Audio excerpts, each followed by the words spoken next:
നമസ്കാരം, ഞാൻ Sethulakshmi. Milso the milk soap Kaumudi ഹെഡ്ലൈൻസിലേക്ക് സ്വാഗതം. Powered by ARMC, presented by Lunas. പ്രതിഷേധത്തിന്റെ രൂപം മാറും. നിയമസഭ നാളെ വീണ്ടും സംഘർഷ ഭൂമിയാകും. ബഡ്ജറ്റ് അവതരണ പ്രക്ഷോഭങ്ങൾക്ക് ശേഷം സഭ വീണ്ടും ചേരുന്നത് വോട്ട് ഓൺ അക്കൌണ്ടും ധനബില്ലും പാസാക്കാൻ. മുഷ്ക് കാണിച്ച് സഭ നടത്താനുള്ള സ്പീക്കറുടെ നടപടി സഭയെ അപമാനിച്ചെന്ന് CPM. വോട്ട് ഓൺ അക്കൌണ്ടും ധനബില്ലും പാസാക്കാൻ മാണിയെ അനുവദിക്കില്ല. സഭയിൽ നടന്നത് ലൈംഗിക അക്രമമെന്ന് കാണിച്ച് ഭരണപക്ഷ MLA-മാർക്കെതിരെ പ്രതിപക്ഷ വനിതാ അംഗങ്ങൾ നാളെ DGPക്ക് കത്ത് നൽകും. അക്രമ തുടർച്ചയിൽ പരാതി പ്രളയം.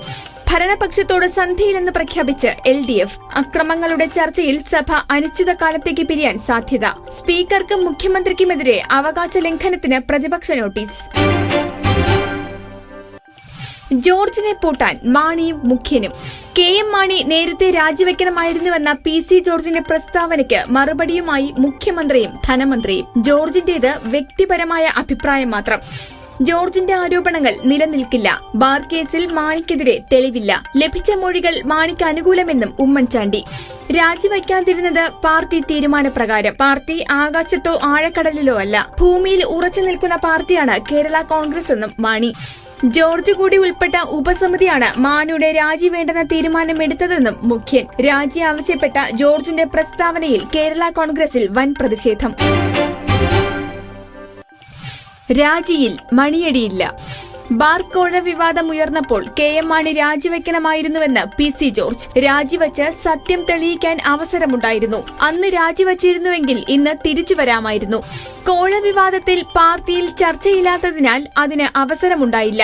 ആരോപണം പാർട്ടിക്ക് അവമതിപ്പുണ്ടാക്കി. നേതാക്കൾ മണിയടിക്കാരുടെ കയ്യിലെന്നും ജോർജ്.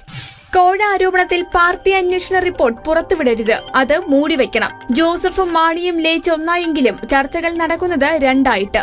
ബാർ കോഴ വിവാദം പാർട്ടിയെ ഈ നിലയിലാക്കി. കേരള കോൺഗ്രസിനെ നടുക്കടലിൽ തള്ളിവിട്ടത് ആരാണെന്ന് മാണി വ്യക്തമാക്കണം. രാജി ഒരു പൂർണ്ണ പരിഹാരമാണെന്നല്ല ഉദ്ദേശിച്ചതെന്ന് പിന്നീട് ജോർജിന്റെ വിശദീകരണം.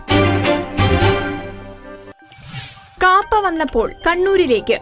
ചന്ദ്രബോസ് വധക്കേസ് പ്രതി നിസാമിന് ഇനി തടവറ കണ്ണൂരിൽ. വിയ്യൂരിൽ നിന്ന് മുഹമ്മദ് നിസാമിനെ കണ്ണൂർ സെൻട്രൽ ജയിലിലേക്ക് മാറ്റിയത് കാപ്പ നിയമം ചുമത്തിയതിനെ തുടർന്ന്. നിസാമിനെതിരെ കുറ്റപത്രം സമർപ്പിക്കുന്നത് വൈകാതെ. കേസിൽ സ്പെഷ്യൽ പബ്ലിക് പ്രോസിക്യൂട്ടർ CP ഉദയഭാനുവിന്റെ നിയമനത്തോടെ നടപടിക്രമങ്ങൾക്ക് വേഗം. കേസിൽ പോലീസിന് നിയമപരമോ ശാസ്ത്രീയമോ ആയ പിഴവുകൾ സംഭവിച്ചിട്ടില്ലെന്ന് ആഭ്യന്തരമന്ത്രി. DGPയിൽ ആഭ്യന്തര വകുപ്പിന് പൂർണ്ണ തൃപ്തി. PC ജോർജ് പുറത്തുവിട്ട ശബ്ദരേഖയിൽ സ്വാമി എന്ന് മുൻ DGP കൃഷ്ണമൂർത്തി സൂചിപ്പിച്ചിരിക്കുന്നത് ആരെയെന്നറിയില്ലെന്നും രമേശ് ചെന്നിത്തല.